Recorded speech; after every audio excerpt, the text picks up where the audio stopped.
Hey, what's going on, guys, and welcome back to another video by me. And today we are going to be talking about a topic that I can't really say is a fun topic or a sad topic. It's just kind of something that I felt was kind of relatable to talk about to some people.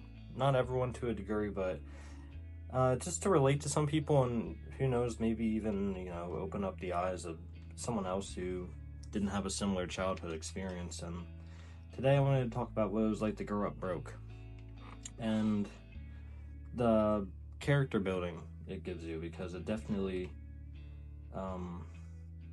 put some character into me. Now, I'm not going to sit here and act like I grew up dirt poor. I wasn't eating bugs off the ground or nothing like that. I was just kind of getting by, and that's definitely how we can sum up my entire childhood here, was just getting by. Now, to get some things like right off the bat, my mom definitely put 100% in all the time. Christmas was always full. There was never a dull one. There was never a Christmas that missed us. And for growing up with the amount of money we had, considering it was just my mom and my two other brothers, she definitely put that work in. So, but there were definitely things that I figured out as I got older that I didn't realize I didn't have. For one, like, I didn't have internet in my home until like 2017, 2018, and that was like my 8th grade year. And yeah, that was strange.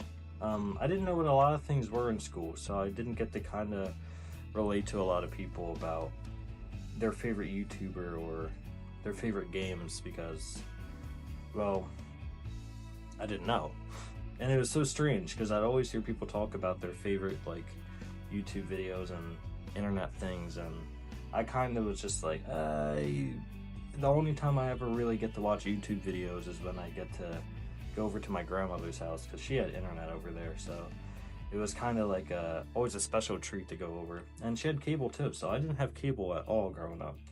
I never had cable, actually. There was never a day where there was cable in my house. Which means shows like on Cartoon Network and Nickelodeon, like, I knew the basic ones. Like, I knew SpongeBob.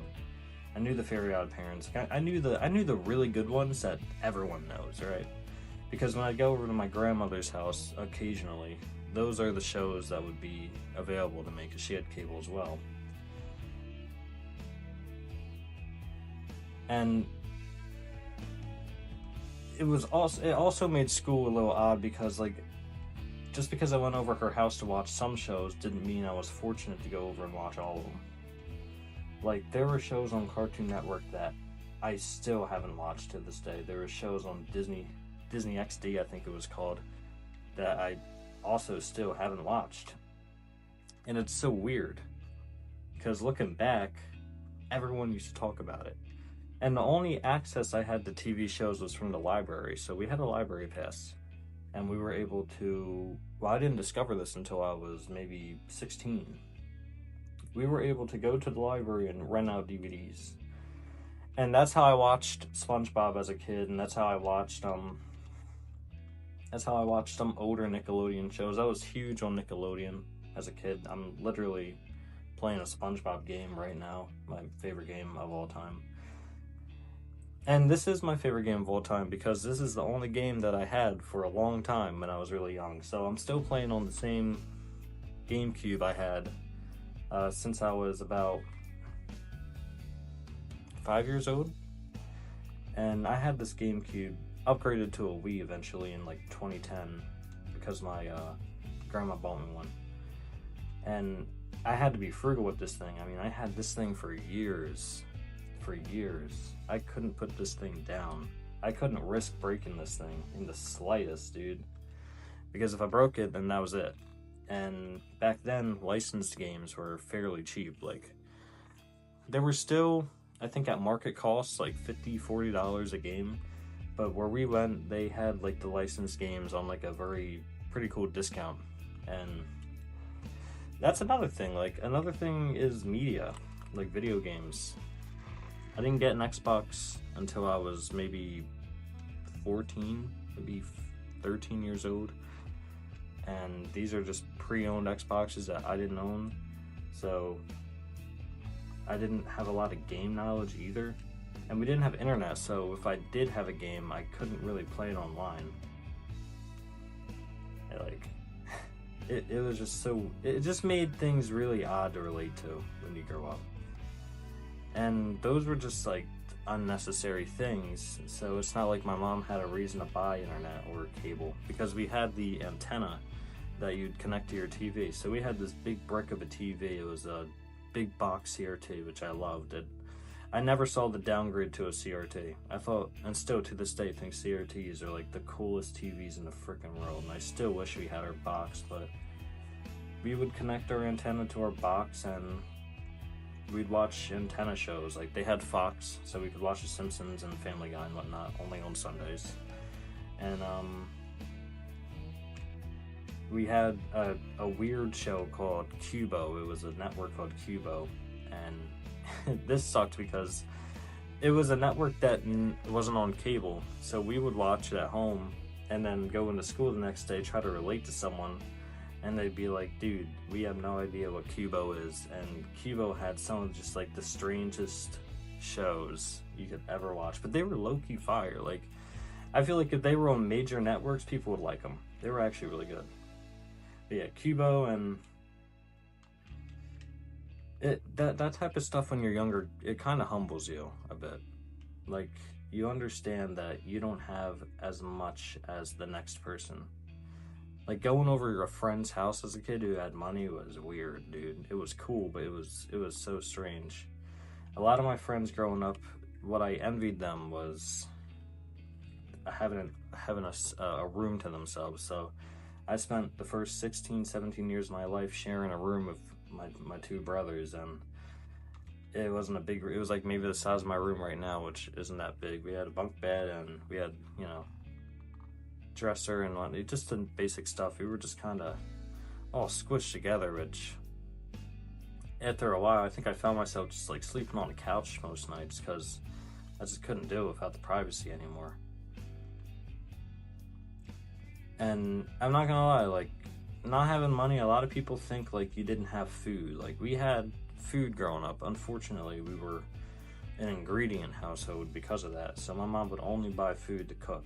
Like, we didn't really have many snacks. And one day I remember going over to my friend's house, and I opened up his kitchen, his fridge, and that dude was loaded. Like, he had so many snacks. It was insane. And then he came over my house and he opened my fridge, and that shit, I never realized how empty that hoe was. That thing was fucking empty. And he was cracking on me mad hard. And I was just like, shit, dude, we are poor.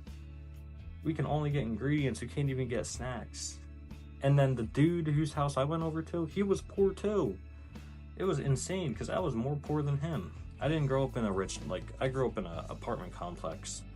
It was a very small apartment. This thing was not big. Like, it was probably the size of the apartment I'm living in now, but I couldn't fit 4 dudes in here. I couldn't do it. And that type of stuff you take into your adulthood, and you have to sometimes sit down and think about like how much luckier you are now.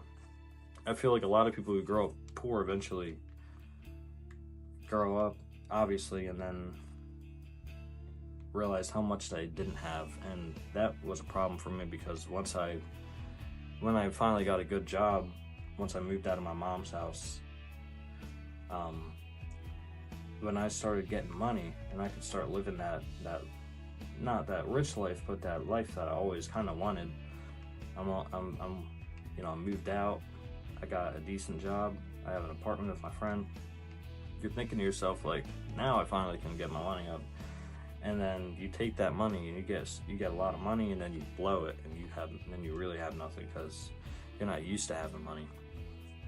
When I first got my few paychecks from my good job, I was blowing that money like crazy. Like, I did not care. I was always like, I was still broke because of that. Like, I was so broke because of that still, which is crazy because of how much I complained growing up about having no money. You finally get a little bit of change in your pocket, and it's like, well, now I gotta spend it all. And that's a mindset that followed me for years, and I kind of just got rid of it. Okay, like when I lost that job, I had to humble myself again because I got a smaller job with less money, and now I got to be even more frugal. But I'm somehow still saving more than I did when I had a good job, so benefits of that. But yeah, as a kid, all I ever wanted was a house with an upstairs. I don't know, something about having an upstairs was so luxury to me. Like the idea of walking in your house and having a second floor with your own room, that was luxury. Like I couldn't have asked for more. I lived in that house for so long. So long living in that house like how I did. And all I ever wanted to do was move. Like, I loved to live in there sometimes. I mean, it was a bad neighborhood, but all I wanted to do was just get out of there.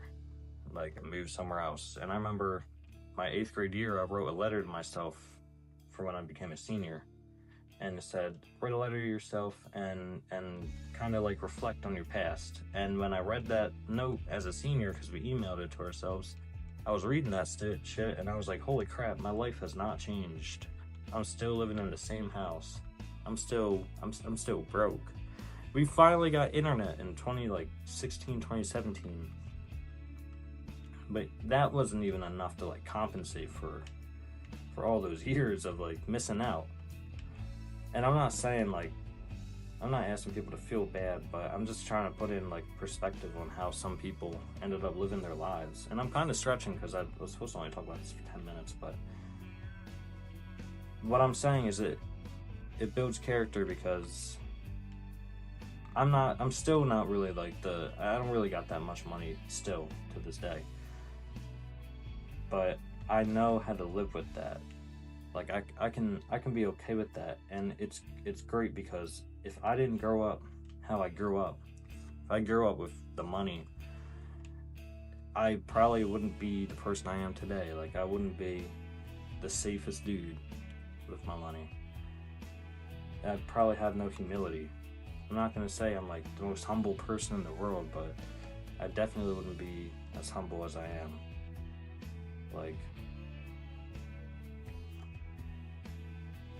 it just wouldn't be the case if I grew up with the money. And I know people who grew up with money. To this day, like there's people I know who grew up with money and they still are kind of lost in the world. Like you almost feel a little bad for them. They don't really understand like what's going on, and a lot of those people end up going broke. So in a way, I'm kind of happy like I was fortunate enough to experience that lifestyle, so when I came up or am coming up in the future, I'll be straight, right? So that's all I really had to talk about. Maybe I'll make a part 2 because there was more I want to talk about. I kind of like to keep my videos in like the 10-minute range, but if you relate, feel free to drop a comment and drop a like. I'd love to read it, and I'd love to get to know some more people for the channel. And also, don't forget to subscribe. I like to upload at least once every 2 days. I try my best. Thinking of a video topic is such a pain in the butt sometimes, but I try to upload at least once every 2 days. So stick around for that. And remember to just remember to humble yourself and stay true to you. You know, don't let anything stop you from achieving your goals, whether you're up or you're down. I'm definitely going through some crap right now, which kind of blows, but I got my mind set on the future, not the present. All right, so I will see y'all in the next one. Peace.